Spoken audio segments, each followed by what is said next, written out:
What is going on, people of YouTube? My name is Kurtyoy. Welcome back to Game Week 2 preview. Game Week 1 is over, and because I'm losing track of time in the days and I have a lot on at the moment, a lot to deal with and get through, I haven't yet done the update video, but it might be the end of Game Week 2 because that's looking like it's going to be a less stressful week. But we are here, we are back with Game Week 2. Some of the best players. Last week I actually had a really good week. For me to look at them, I got 2 goalkeepers with 6 points. All my defenders got 5 or more.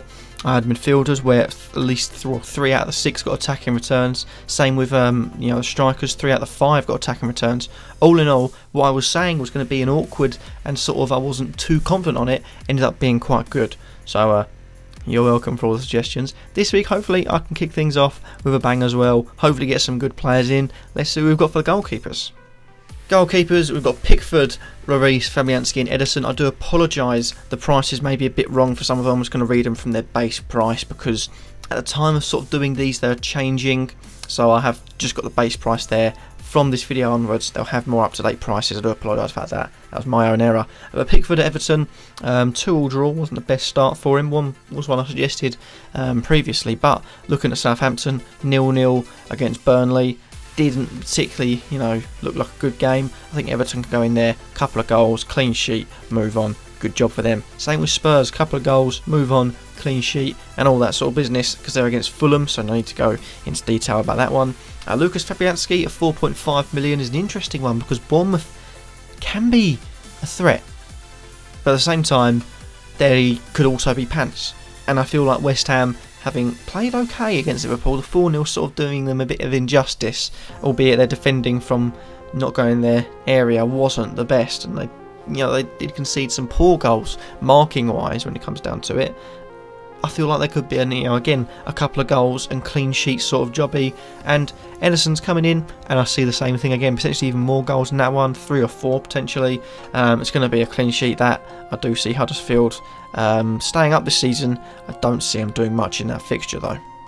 Moving on to the defenders, we've got Coleman, Aurier, Cresswell, Mendy, Yedlin and Robertson. Starting off with Coleman, as I've said, I won't go too much about the same thing as spending the goalkeepers, so the clean sheets, the couple of goals. The couple of goals is what's something that could be interesting because Coleman is an attacking defender. He isn't a centre back, he is a defender that likes to get forward, and on his day can be very, very good at it. And with the players in form, you're looking at Cenk Tosun looking okay in the game, you're looking at Sigurdsson being a bit unlucky, so wanting to prove a point in this game. Richarlison looking on fire as well, Bernard to come in yet. Walcott hit some sort of ground running, hopefully. They've got good attacking talent, and I do think Coleman, given the chance, will get into his stride quite well this season, and this could be a game to kick-start him most definitely. You've also got Aurier on there, £6 million. I've put him on there as a bit of a risk because I don't know if Trippier is going to be back fit and ready to play or not, but Aurier had a very good game for Spurs, and I feel like he deserves probably Game Week 2 to go to him even if Trippier is fit. Because I just feel like he had a really good game, and I haven't said that much about Aurier since he joined Spurs because he has been quite atrocious in some places, but he was good that week, and I think he'll improve on that as well if he's given the chance this week. Cresswell at 5.5, not really sure about his injury problems, so I'll make that clear, but he didn't play against Liverpool due to the fact he was injured, but the commentators making it clear in the match that Cresswell is the first choice option going forwards, and he got 7 assists last season, 1 goal. That's in a poor David Moyes / Slaven Bilic side. You're looking at this thinking, well, he's in an improved side now. They've improved, they've bolstered. That can only get better. All the same. So either or, I think Cresswell could be a really good option for this season. Definitely for a home game against Bournemouth. You also got Mendy, 2 assists, and a clean sheet. Makes Mendy one of the best scoring defenders and best scoring players of the entire game week last week. He's looking good. If he's fit and sharp and ready, I think Man City are going to be looking at, so many assists coming from that way because he gets forward a lot. Maybe his defensive work isn't up to scratch, but he gets forward a lot, and he got the 2 assists for the 2 goals. And need I say more? No, not really. You also got Yedlin on there, a bit of a chuck out there sort of option, but Cardiff versus Newcastle 2 years ago was a championship tie, so I think that suits Yedlin quite well. If he's given a chance, now Newcastle they could have done a lot better, but they could have also done a lot worse against Spurs. I do think Yedlin deserves a chance in this game week 2. Then you've also got Robertson at £6 million to finish things off. 4-0, an assist against West Ham. Brilliant stuff from him. Monday Night Football against Palace. Palace are a tough side though. You're looking at their fixtures and their results over the last couple of months. End of last season, start of this one, and pre-season as well. They haven't lost. So they're going to be a tough side, but you know, maybe a cross from Robertson, back post runs from Firmino and Salah could be a difference for Liverpool. Moving on to midfielders, we've got Silva, Pogba, Richarlison, Ritchie, Mane and Eriksen. Starting off with Bernardo Silva, £7.5 million for the Portuguese. Playing an essential role, looked very, very good against Arsenal. I was sort of in the mode of not really supporting the game, but telling everyone I had on that pitch to run into the area and score rather than just playing the game well. But yeah, a good run for the goal, good finish for the goal, and all in all, a really good performance from Bernardo Silva. Then you've got Pogba, who I was questioning. I did take him out in the end. He ended up being fit, and he scored, and you know, was really, really good.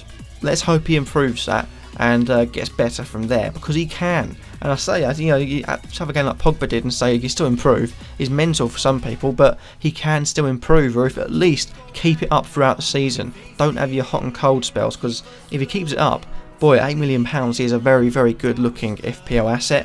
Then you've also got Richarlison, 2 goals, very good attacking form. I've covered this a lot going forward, and I think under Marco Silva, he's going to be very much at the forefront of all their attacking returns.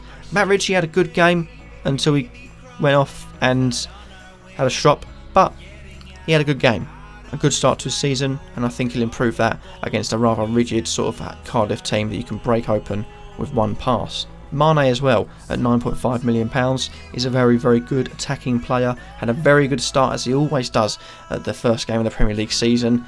Crystal Palace is something that can get broken open, and if he's on the left hand side, potentially against the inexperienced Wan-Bissaka, who did have a good game himself, and that could mean very, very good amounts of runs and play down the left hand side just to terrorise the inexperienced Wan-Bissaka. And Christian Eriksen didn't really get the points he deserved from the Newcastle game, but if he gets on the ball more, those points will all start coming, and he'll be consistent throughout the season, so he's definitely one to watch out for. And lastly, we've got the attackers, James Vardiño at £9 million. I put him in there because Leicester scored a goal very late against Manchester United and faced off against Wolves, who I think will, I think they'll stay up, but have the potential to concede a goal, and I think Vardy's pace will break them open. Firmino at 9.5, only got an assist. We'll be looking to improve on that, and it's rare that one of them doesn't score for a couple of games when the others are scoring, so I think it's Firmino's turn next. I think that's how it works, so I think he is going to be scoring on Monday against Crystal Palace. Cenk Tosun got an assist, can only improve from that, and I think he'll get at least one goal against a rather sorry looking Southampton team. Clean sheet granted, but nothing offered going forward. Could mean for a bit of an onslaught from the Everton front line in the first 10-15 minutes, and maybe a couple of goals as well. Watch this space.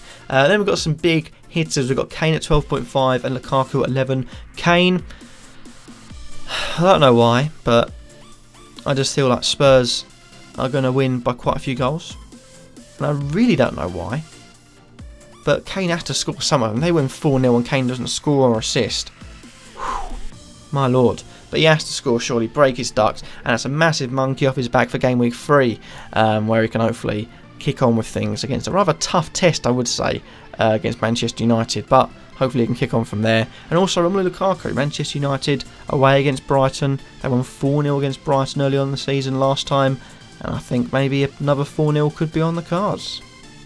But that happens to be that for this video. Hopefully you've enjoyed, and if you like, comment, subscribe, and let me know in the comments down below, what do you guys think of all my suggestions, and have I missed anyone out? Let me know all of that, and I'll see you all in the next video, hopefully tomorrow. Peace.